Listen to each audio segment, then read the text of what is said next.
হঠাৎ পেঁয়াজ আমদানির পারমিট বন্ধ হয়ে হিলি স্থলবন্দরের ব্যবসায়ীরা ভোগান্তিতে পড়েছেন। বুধবার সকালে হিলি আমদানি ও রপ্তানিকারক কার্যালয়ে সংবাদ সম্মেলনে তারা সরকারের এই সিদ্ধান্তের কথা জানান। হিলি আমদানিকারক সমিতির সাধারণ সম্পাদক মোহাম্মদ নাজমুল হক জানান, আইপি হঠাৎ বন্ধ হওয়ায় সীমান্তে প্রায় শতাধিক ট্রাক আটকে রয়েছে। এতে কোটি টাকার ক্ষতির সম্ভাবনা তৈরি হয়েছে। তারা বলেন, কিছু প্রতিষ্ঠান দ্রুত পারমিট পেয়েছে, কিন্তু অনেক আমদানিকারক এখনও পারমিট পাননি। এতে ব্যবসায়ীদের মধ্যে হতাশা দেখা দিয়েছে। ব্যবসায়ীরা আরও জানান, আমদানি বন্ধ থাকলে শুধু ব্যবসায়ীরা নয়, বাজারে পেঁয়াজের সংকট ও দাম বৃদ্ধির কারণে সাধারণ মানুষও ক্ষতিগ্রস্ত হবেন।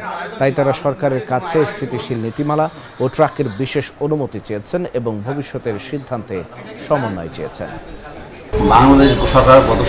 বাংলাদেশ সরকার আইপির জন্য 14 থেকে পেঁয়াজের আইপির জন্য অনুমতি দিয়েছিল, সেটি হঠাৎ করে 19 থেকে এসে বন্ধ করে দিয়েছে।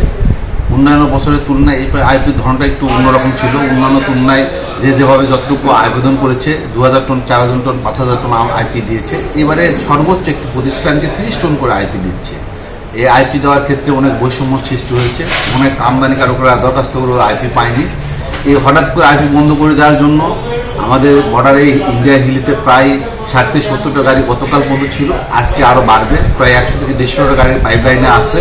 এই গাড়িগুলো যদি বাংলাদেশে না ঢোকে, আমদানিকারকরা যথেষ্টভাবে ক্ষতিগ্রস্ত হবে এবং দেশে পেঁয়াজের দাম ঊর্ধ্বগতি হবে।